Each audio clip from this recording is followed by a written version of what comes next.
मानिकपुर गांव में रहने वाला सुरेश रोज की तरह सुबह खेत में जाने के लिए निकल रहा था। उसकी पत्नी लतिका उसे खाने के लिए रोटी और सब्जी डब्बे में भरकर दे रही थी और उनकी छोटी सी बेटी वहीं आंगन में खेल रही थी। सुरेश अपनी बेटी के पास आकर उसे प्यार से गले लगाता है और खाना लेकर खेत में चला जाता है। तभी लतिका की पड़ोसी शारदा आती है और दोनों बातें करने लगती हैं। आओ आओ शारदा, यहीं बैठती हैं आंगन में। गुड़िया को यहीं खेलना पसंद है। तुम तो गुड़िया की किसी भी बात को कभी ना कभी कहीं ना कहीं कह ही देती हो। अरे कैसे ना कहूँ, तुम्हें तो पता है शादी के कितने सालों के बाद कितनी मिन्नतों से मिली है मुझे मेरी बेटी।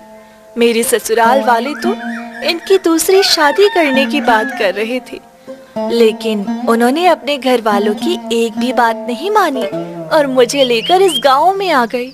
यहीं एक खेत खरीद लिया और अब देखो सालों के बाद ही सही, लेकिन हम बहुत सुख में जी रहे हैं। गुड़िया के रूप में तो जैसे भगवान ने सारी खुशियाँ हमारी झोली में डाल दी हैं। हाँ, ये बात तो सही है। गुड़िया है भी बहुत प्यारी। दोनों सहेलियां बातें करने में उलझ जाती हैं और लतिका का ध्यान कुछ पलों के लिए भटक जाता है। गुड़िया खेलते खेलते एक पेड़ के पीछे चली जाती है और तभी जोर से एक चीख लतिका और शारदा के कानों में पड़ती है। अरे ये तो गुड़िया की चीख है। अब लतिका देखती है तो वहाँ गुड़िया नहीं होती। अरे गुड़िया कहाँ गई? अभी तो यहीं खेल रही थी। शारदा और लतिका दोनों गुड़िया को ढूंढने लगती हैं और उस पेड़ के पास आती हैं। पेड़ के नीचे गुड़िया पड़ी हुई दिखाई देती है। गुड़िया के मुंह से झाग निकल रहा था। लतिका ये देखकर रोने लगी। तभी शारदा की नजर दूर झाड़ियों में जाने वाले एक काले और बहुत भयंकर सांप पर पड़ी। शारदा समझ गई कि गुड़िया को उस सांप ने ही काटा होगा। लतिका देखो, वहाँ एक बहुत भयंकर सांप गया है झाड़ियों में। जरूर गुड़िया को उस सांप ने ही काटा होगा। शारदा की बात सुनकर लतिका अब गुड़िया के शरीर को देखने लगी। तब गुड़िया के पैर पर सांप के 2 दांतों के निशान दिखाई देते हैं। लतिका गुड़िया को उठाने की बहुत कोशिश करती है, लेकिन गुड़िया नहीं उठती। अब लतिका जोर जोर से रोने लगी। लतिका की आवाज सुनकर अड़ोस पड़ोस वाले बहुत लोग वहां आते हैं। कोई जाकर सुरेश को खेत में ये खबर देता है कि गुड़िया को सांप ने काट लिया है। ये सुनकर सुरेश के हाथ से हल नीचे गिर जाता है और वो भागकर अपने घर आता है। वो देखता है कि लतिका की गोद में गुड़िया का सर रखा हुआ है, लेकिन गुड़िया हिलडुल नहीं रही। गुड़िया, उठो गुड़िया, गुड़िया। लतिका, ये क्या हो गया गुड़िया को? देखिए ना जी, गुड़िया उठ ही नहीं रही है। उसे उस सांप ने काट लिया है। तब शारदा कहती है, सुरेश भैया, गुड़िया को वैद्य जी के पास लेकर जाइए। वैद्य जी उसे जरूर ठीक कर देंगे। हाँ, तुम सही कह रही हो। चलिए जी, हम गुड़िया को वैद्य जी के पास लेकर जाते हैं। सुरेश गुड़िया को अपने दोनों हाथों में उठा लेता है। सुरेश और लतिका गुड़िया को वैद्य जी के पास लेकर जाते हैं। वैद्य जी बहुत देर तक गुड़िया को पूरे ध्यान से जांचते हैं, लेकिन गुड़िया की मौत उसी समय हो गई थी जिस समय वो जहरीला सांप उसे डस कर गया था। वैद्य जी सुरेश और लतिका की तरफ देखते हैं। सुरेश, मुझे माफ कर दो, लेकिन मैं कुछ नहीं कर सकता। बड़े दुख के साथ मुझे ये कहना पड़ रहा है कि गुड़िया अब इस दुनिया में नहीं रही। ऐसा मत कहिए वैद्य जी, कुछ तो उपाय होगा ना मेरी गुड़िया को ठीक करने का। नहीं सुरेश, गुड़िया की मौत कुछ समय पहले ही हो गई है। जिस सांप ने उसे काटा है वो बहुत ज्यादा जहरीला था। उस सांप के जहर को शरीर में फैलने के लिए एक पल भी नहीं लगता है, और गुड़िया तो इतनी छोटी थी कि उस जहर का सामना नहीं कर पाई। अब सुरेश और लतिका फूट फूट कर रोने लगे। तभी वैद्य जी कहते हैं, सुरेश, मैं तो कुछ नहीं कर सकता, लेकिन मैंने सुना है वन में कोई बहुत बड़े तपस्वी का आश्रम है। उन्हें कई प्रकार की सिद्धियां प्राप्त है। वो जरूर गुड़िया को फिर से जिंदा कर सकते हैं। तुम गुड़िया को उनके पास लेकर जाओ। ठीक है वैद्य जी, मैं अभी जाता हूँ। मेरी बेटी को जिंदा करने के लिए मुझे उनके लिए जो भी करना पड़े मैं करूंगा।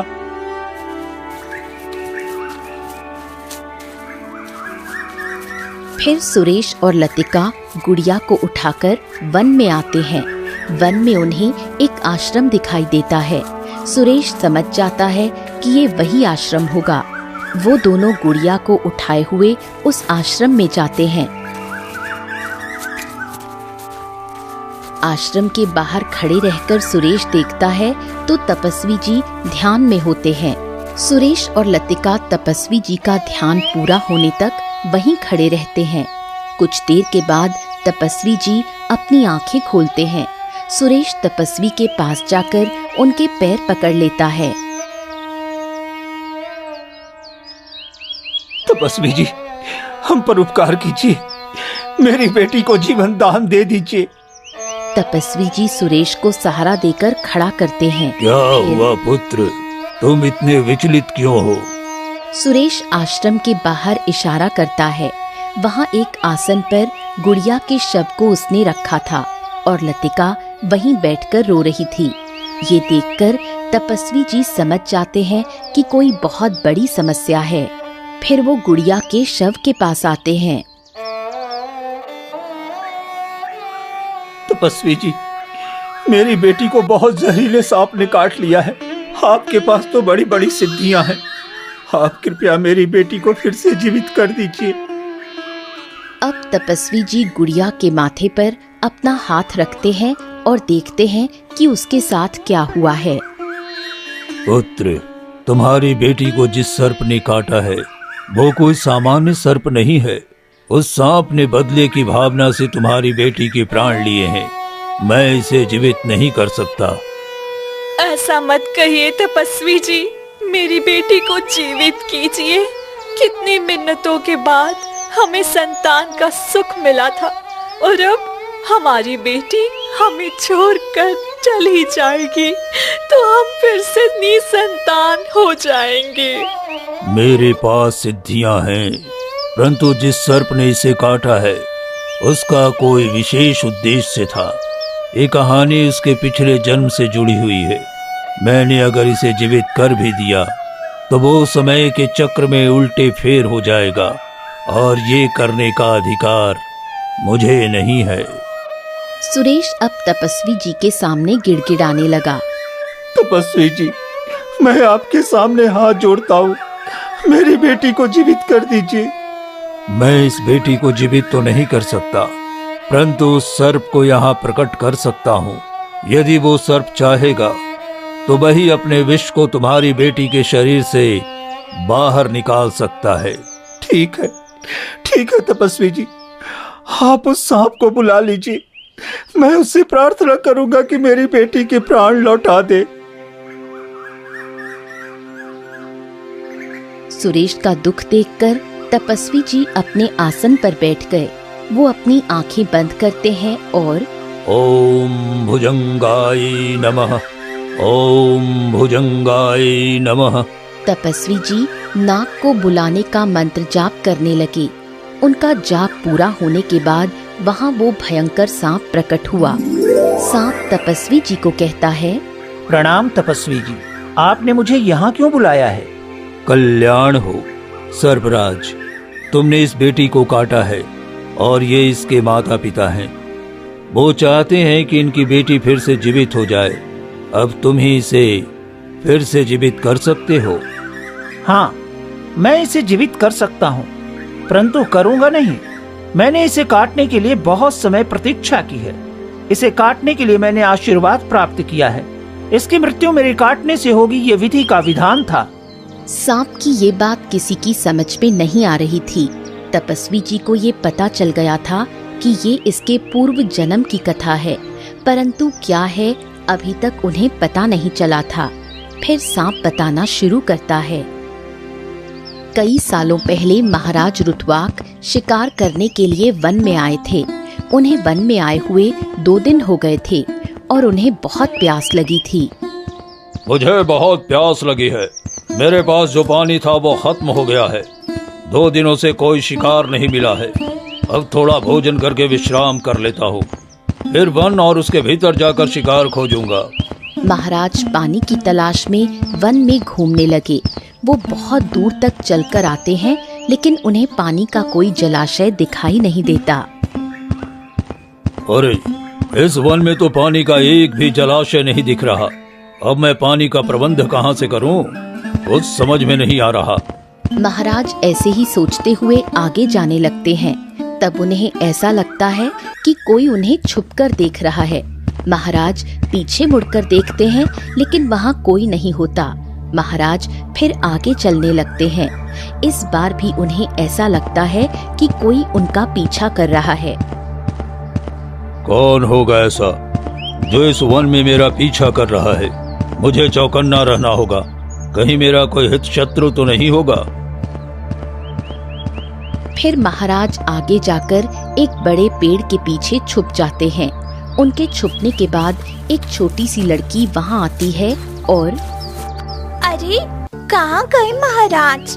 अभी तो यहीं थे। महाराज उस छोटी लड़की कनिका को पेड़ के पीछे से देख लेते हैं और आगे आते हैं। उन्हें देखकर कनिका खुश हो जाती है।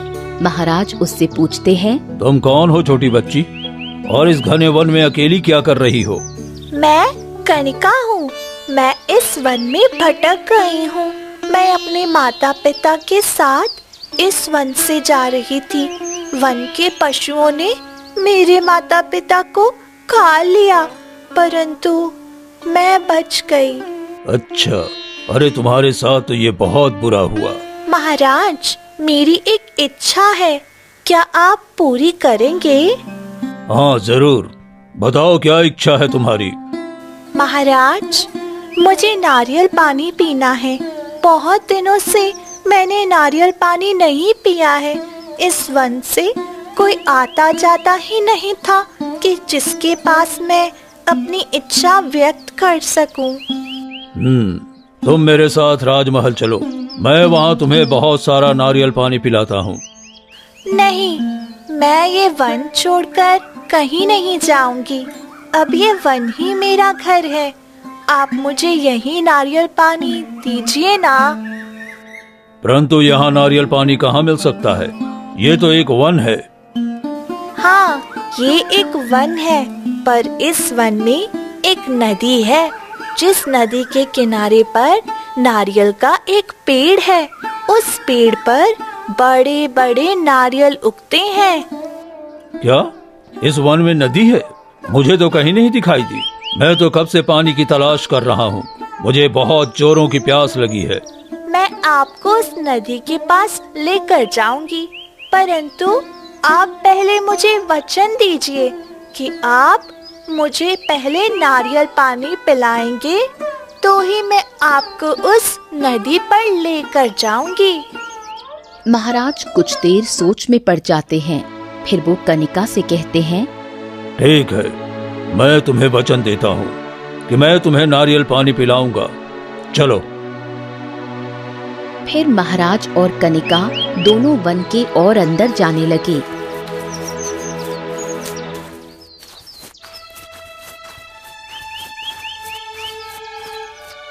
बहुत देर चलने के बाद कनिका एक जगह रुक गई।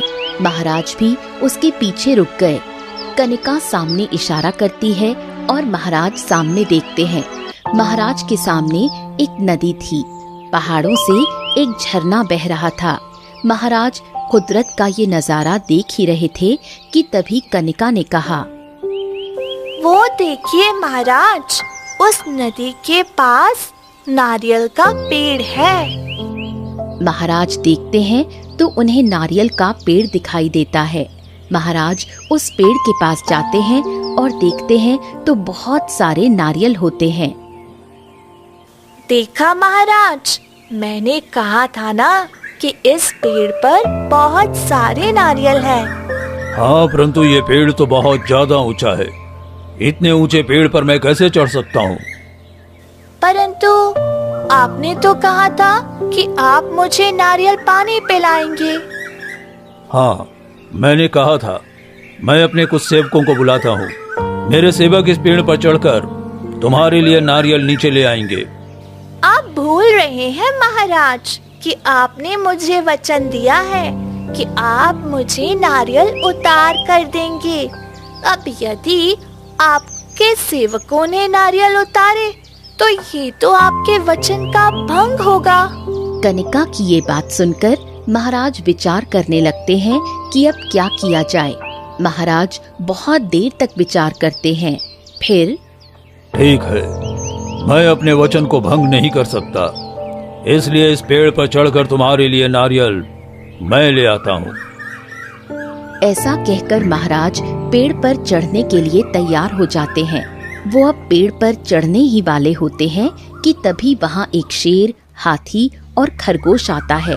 अचानक शेर इंसानी भाषा में कहता है, रुकिए महाराज, इस पेड़ पर मत चढ़िए, इस पेड़ पर चढ़ना सुरक्षित नहीं है। उस शेर को ऐसे बोलते हुए देखकर महाराज आश्चर्य में पड़ जाते हैं। तब हाथी कहता है, वनराज सही कह रहे हैं महाराज, आप इस पेड़ पर नहीं चढ़ सकते। तुम सब ऐसा क्यों बोल रहे हो, ये मैं समझ नहीं पा रहा हूँ, परंतु मैं इस बच्ची को वचन दिया है और मैं अपने वचन का पालन अवश्य करूँगा। आपके वचन पालन में आपके प्राणों पर संकट आ सकता है महाराज। तुम सब मुझे रोकने का प्रयास क्यों कर रहे हो? मैं तो बस एक छोटी सी बच्ची की इच्छा पूरी कर रहा हूँ। आपको पता नहीं है महाराज कि आप क्या करने जा रहे हैं। जब शेर और हाथी के साथ खरगोश महाराज को पेड़ पर चढ़ने से रोकने लगते हैं, तब कनिका उन तीनों को बहुत ही गुस्से भरी नजरों से देखने लगी। उसकी आंखें लाल हो गईं, जैसे कि उसमें खून भर आया हो।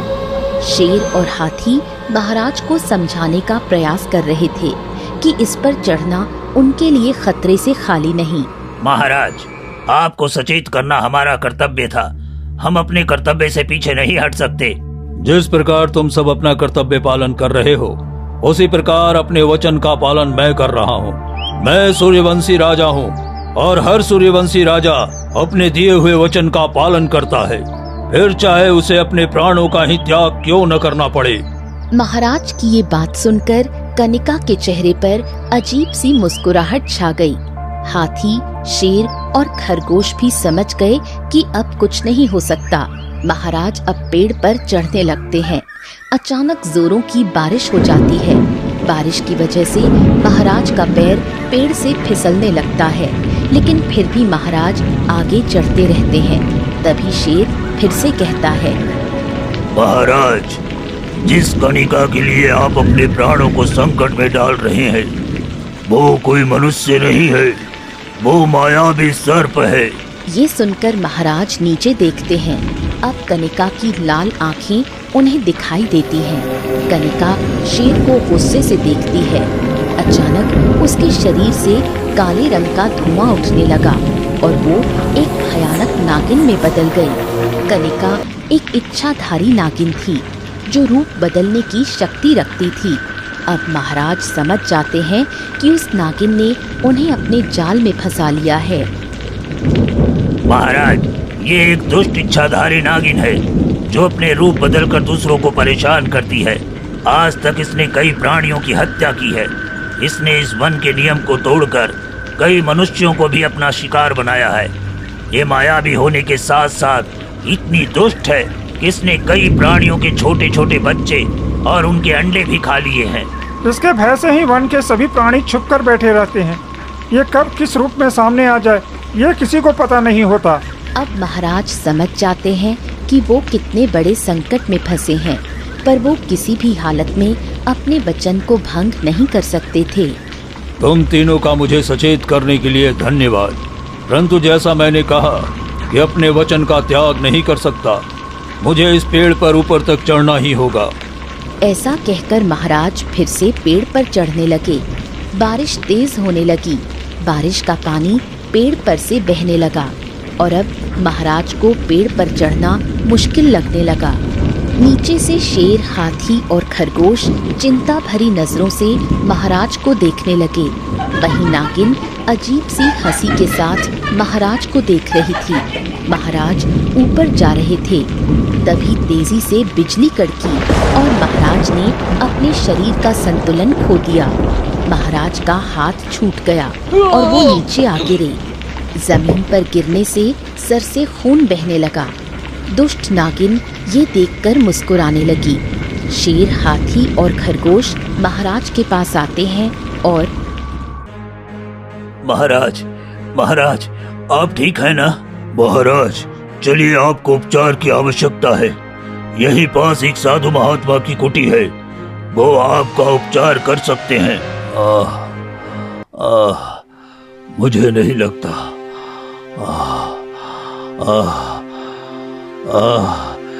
अब मैं नहीं बचूंगा।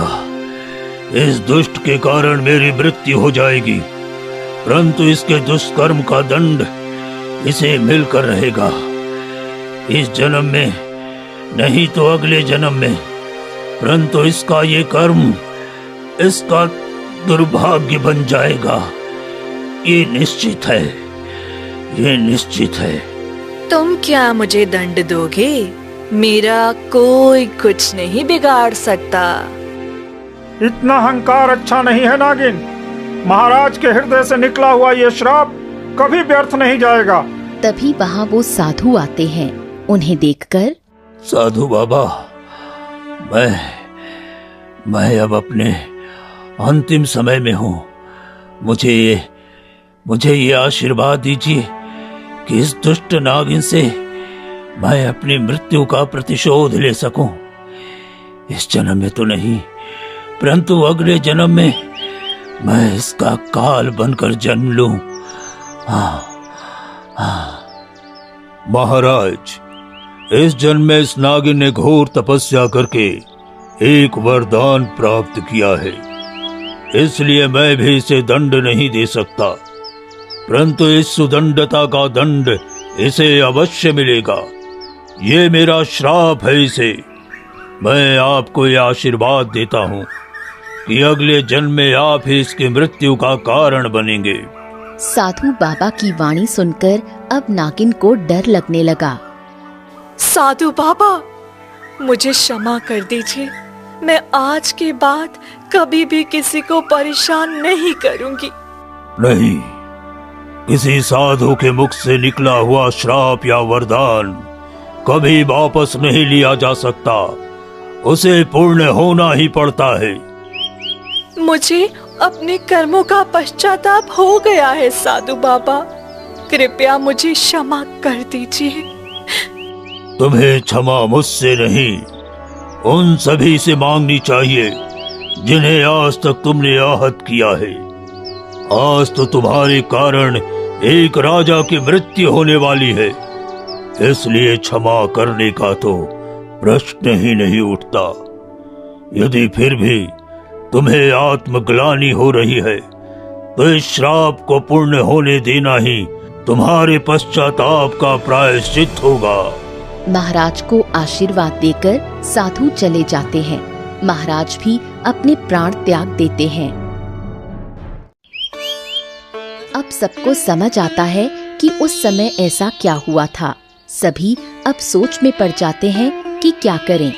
लतिका अब भी गुड़िया के शव के पास बैठकर रो रही है।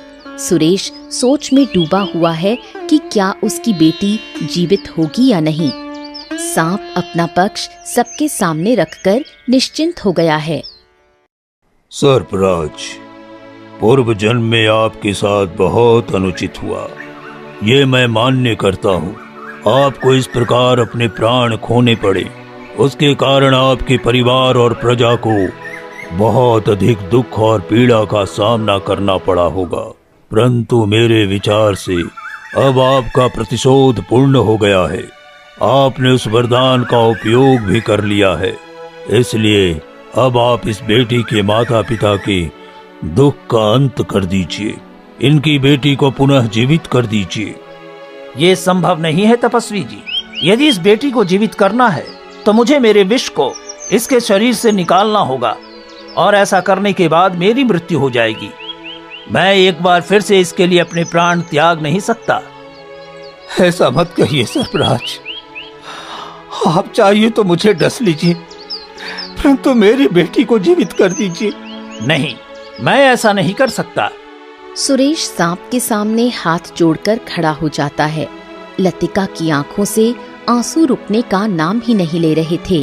तब मैं समझता हूँ आप सब समय के चक्र में फंसे हुए हैं, परंतु फिर भी इस छोटी बेटी को देखकर मुझे ऐसा लगता है कि सर्पराज, आप फिर से एक बार अपने निर्णय पर विचार कीजिए। विचार करने का तो कोई प्रश्न ही नहीं है तपस्वी जी।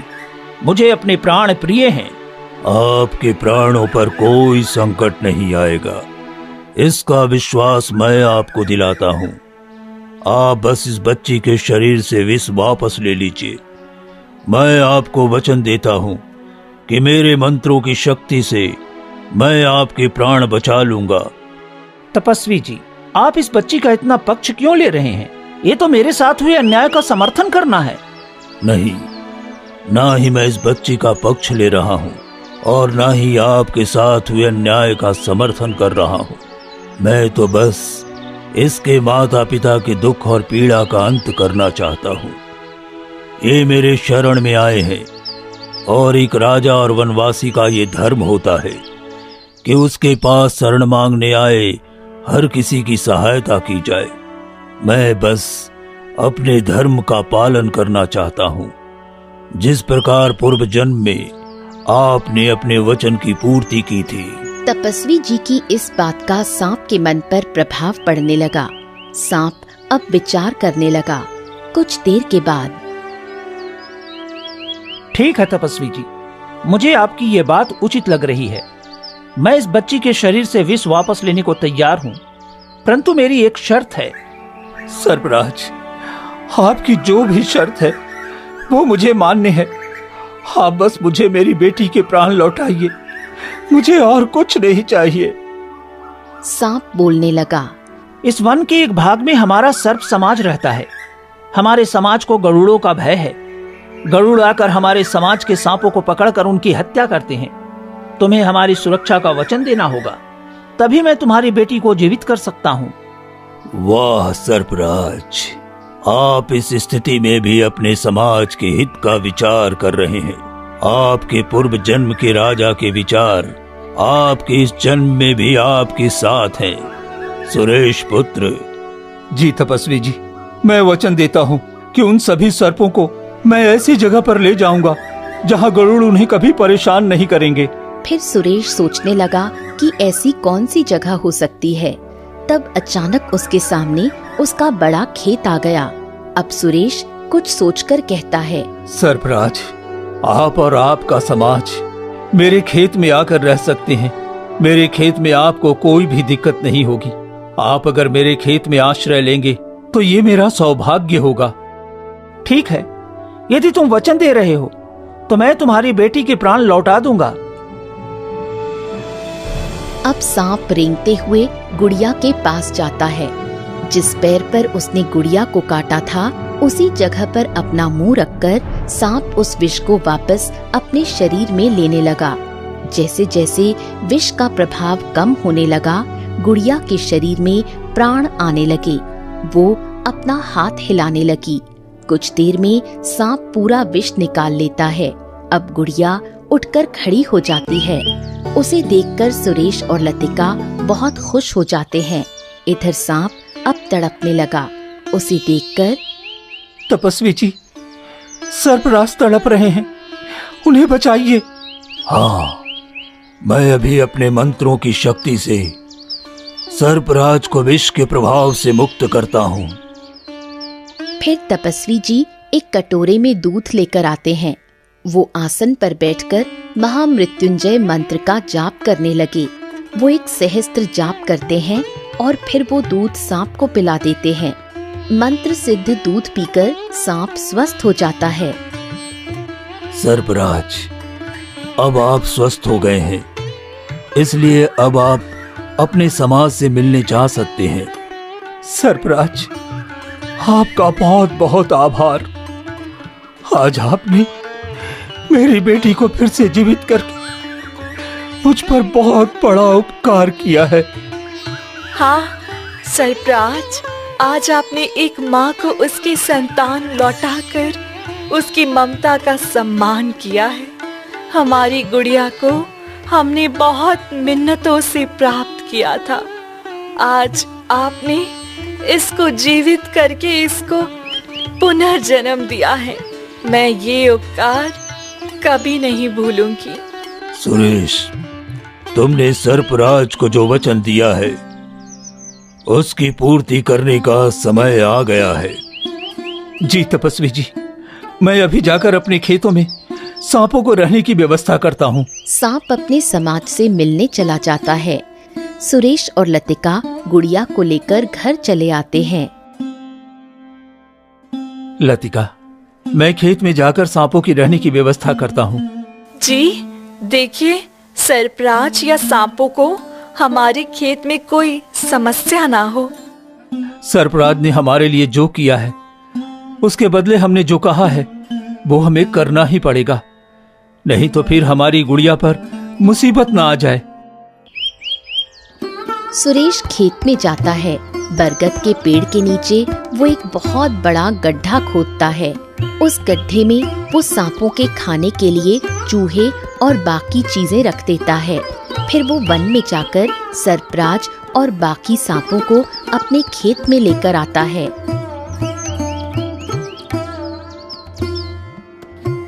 सर्पराज, इस घने बरगद के नीचे इस गड्ढे में आप सब आराम से रह सकते हैं। परंतु यहाँ भी यदि वो गरुड़ आ गया तो? नहीं, यहाँ वो गरुड़ नहीं आएगा। फसल को पक्षियों से बचाने के लिए खेत में ऐसी व्यवस्था की गई है कि खेत में एक भी पक्षी नहीं आता है। मैं खुद पक्षियों को भगाने के लिए सजग रहता हूँ। आपको चिंता करने की जरा भी आवश्यकता नहीं है। उस दिन से वो सब सांप सुरेश के खेत में रहने लगे।